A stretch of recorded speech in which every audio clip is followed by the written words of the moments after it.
Ryan the Science Man. Ryan. Go. Hi, I'm Ryan the Science Man, and today we're going to be talking about the nervous system. This presentation is brought to you by Dove, keeping you clean since 1419.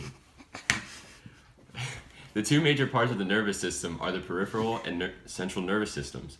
The CNS includes the spinal cord and the brain. The peripheral nervous system, or PNS, contains the nerves, which leave the brain and spinal cord and travel to certain areas of the body. The peripheral nervous system's main job is to send information gathered by the body's sensory receptors to the CNS as quickly as possible. Once the CNS has understood the information, the PNS will relay the specific orders back out the body. These nerves, which carry information in a way of nerve impulses to and from the brain, are called cranial nerves. The nerves that carry impulse to and are carrying information from the spine are called spinal nerves. The penis has two important parts. There are the motor division and sensory division. The sensory division collects these impulses from the sensory receptors in areas like the skin, muscles, and organs, and also carries those impulses through the nerves to the CNS. The motor division collects the outgoing messages from the CNS and delivers them to the appropriate body organs, telling them what to do. Now that we've covered the two major parts of the nervous system, we have to get a little bit more specific.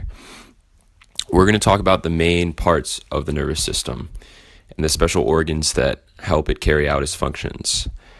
The first is obviously the brain. The brain is an organ that serves as the center of the nervous system in all vertebrate and most invertebrate animals. The brain contains neurons, which have the ability to send signals. The signals start in the neurons and then move down through the medulla oblongata into your spine. Then they move on to your peripheral nervous system, where they will eventually carry out their desired functions. The brain is like the command center of the nervous system, and it decides which signals will be sent to the rest of the parts of the nervous system. Next, we're going to talk about the spinal cord. Once the signals have been created in your brain and they move down, they need to go to somewhere. That's when the spinal cord comes in. The spinal cord is a long, thin, tubular bundle of nervous tissue and support cells that extends from the medulla oblongata in the brainstem to the lumbar region of the vertebral column. The brain and the spinal cord together make up the central nervous system. The spinal cord allows the signals from your brain to eventually lead to your peripheral nervous system and the rest of your body to carry out its desired functions. A nerve is an enclosed cable-like bundle of axons in the peripheral nervous system. A nerve provides a common pathway for the electrochemical nerve impulses that are transmitted along each of the axons to peripheral organs. Neurons are what make up nerves. That's why they're also called nerve cells. Neurons are electrically excitable cells that process and transmit information through electrical and chemical signals. These signals between neurons occur via specialized connections called synapses. Neurons have many parts. A typical neuron consists of a cell body or soma, dendrites, and an axon.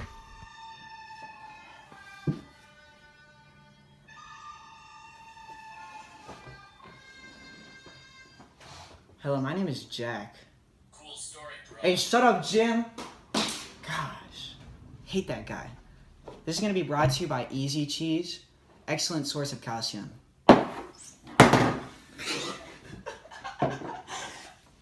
Sorry about that. We all had fun here on the news. Okay, so I'm going to be describing the path a nervous impulse travels throughout your body from stimulus to response. Okay, so the first event in this sequence is a stimulus. The next stage in the pathway is the sensory receptors sensing the stimulus. Remember that. These receptors are located all over the body, but some types of receptors are only in specific areas of the body, like the taste receptors in the mouth, like this cheese. So, sensory neurons then transmit the information from the sensory receptors to the central nervous system, the CNS. Example, the brain and the spinal cord. This happens because peripheral nerves connect the spinal cord via the network of Shut up, Jim! Via the network of nerves within the nervous system. Some stimuli lead to reflex responses that can be described in terms of the simple reflex arc, whereas other stimuli, such as all visual stimuli, involve processing by the brain. Following either simple reflex arc responses or processing by the brain, neural instructions may be sent via motor neuron to an effector, usually a muscle or gland. In this way, the effector is instructed to take action. The action may be physical movement of a muscle, hence perhaps also body parts such as a limb, or a chemical action by a gland. Whatever the consequent action, this has occurred due to the function of the nervous system in response to the initial stimuli. That's it. Wait, we're on? Oh, sorry. Okay. Hi, I'm Jack, and I'm back. So right now I'm going to describe the major functions of the sensory organs do. So the eyes, they allow us to see. But if you break it down, they do a lot more than just that. Using our eyes, we can judge depth, interpret new information, and identify color. Not Joshua Jordan. But noses.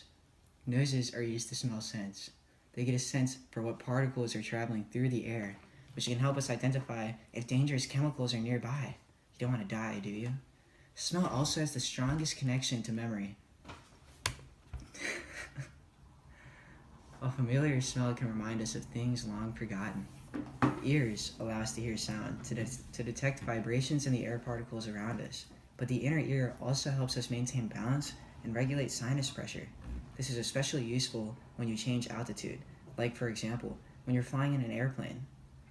Tongues.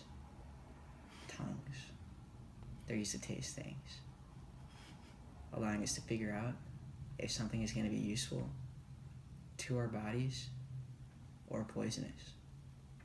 They also allow us to sense hot and cold foods and liquids.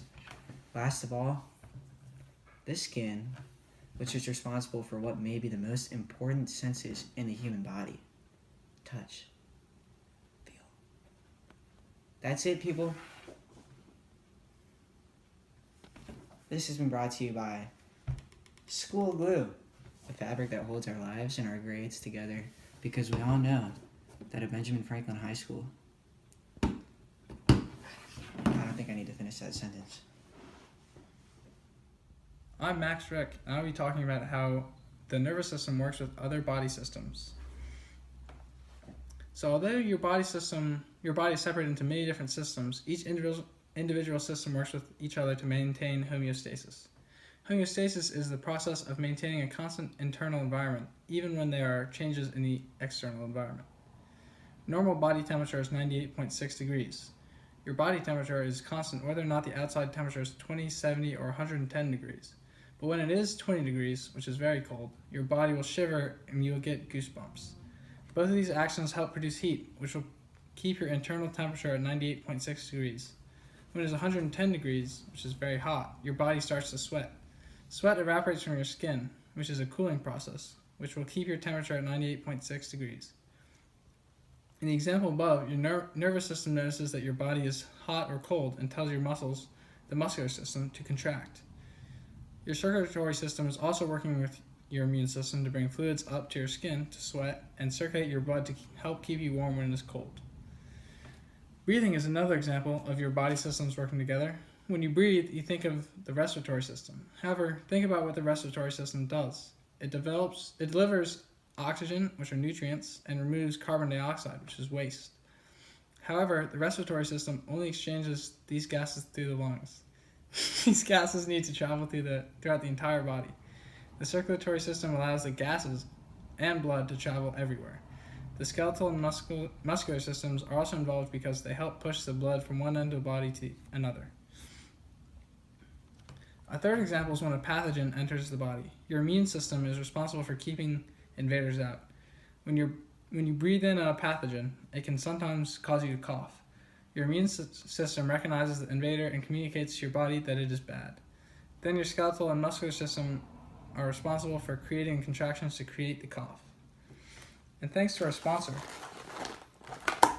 Fried Rice, for this video. Now I'll be talking about comparisons to other animals with a nervous system. So jellyfish, comb jellies, and related animals have diffuse nerve nets rather than a central nervous system. The nerve nets consist of sensory neurons, which pick up chemical, tactile, and visual signals, motor neurons, which can contractions of the body wall, and intermediate neurons, which detect patterns of activity in the sensory neurons and, in response, send signals to groups of motor neurons. Next, bilateria, which most animals are, and those are animals with left and right sides that are approximately mirror images of each other. The fundamental body form of a bilaterian animal is a tube with a hollow gut cavity running through the body and a nerve cord with an enlargement, a ganglion, for each body segment, with an especially large ganglion at the front called the brain. For example, the spinal cord and the brain represent these in a human or most similar animals. Worms have a very simple nervous system. For example, earthworms have dual nerve cords running along the length of the body and merging at the tail and the mouth. These nerve cords are connected by transverse nerves like rungs of a ladder. And these transverse nerves help coordinate the two sides of the animal. Two ganglia at the head, the nerve ring, and function similar to a simple brain. Next, arthropods such as insects and crustaceans have a nervous system made up of ganglia connected by a ventral nerve cord made up of two parallel connectives running along the length of the belly. Many arthropods have well-developed sensory organs, including compound eyes for vision and antennae for olfaction and pheromone sensation. The sensory information from these organs is processed by the brain. Next, the lateral line system, which is unique to aquatic vertebrates from fish to amphibians, that serves to detect movements and pressure changes in the surrounding water. It is made up of a series of mechanoreceptors called neuromasts, arranged in an interconnected network along the head and body. The network is typically arranged in rows, however, neuromasts may also be organized singly. And lastly, vipers, pythons, and boas have holes on their face called pit organs, which contain a membrane that can detect infrared radiation from warm bodies up to 1 meter away. At night, the pit organs allow snakes to see an image of their predator or prey, as an infrared camera does, giving them a unique extra sense. And this video was brought to you by Great Value lactose-free, low-fat milk. Because who needs lactose? Hi, this is Joseph Dinh, and today I'm going to be describing the diseases related to the nervous system. First is meningitis. Meningitis is an inflammation of the thin tissue that surrounds the brain and spinal cord, called the meninges. There are several types of meningitis. The most common is viral meningitis. You get it when a virus enters the body through the nose or mouth and travels to the brain. Bacterial meningitis is rare but can be deadly. It usually starts with bacteria that cause a cold-like infection, and it can cause a stroke, hearing loss, and brain damage. It can also harm other organs.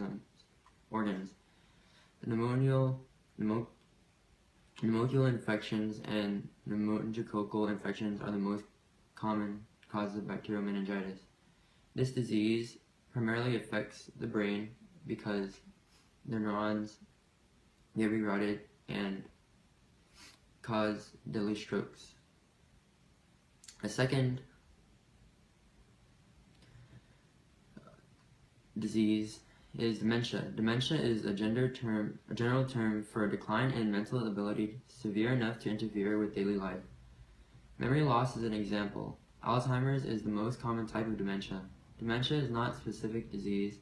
It's an overall term that describes a wide range of symptoms associated with a decline in memory loss or other thinking skills severe enough to reduce a person's ability to perform everyday activities. Alzheimer's disease accounts for 60 to 80% of cases. Dementia is often incorrectly referred to as senility or senile dementia, which reflects the formerly widespread but incorrect belief that serious mental decline is a normal part of aging. People with dementia may have problems with short-term memory, keeping track of a purse or wallet, paying bills, planning or preparing meals, and remembering appointments or traveling out to a neighborhood. Usual causes of dementia is caused by damaged brain cells. This damage interferes with the ability of brain cells to communicate with each other.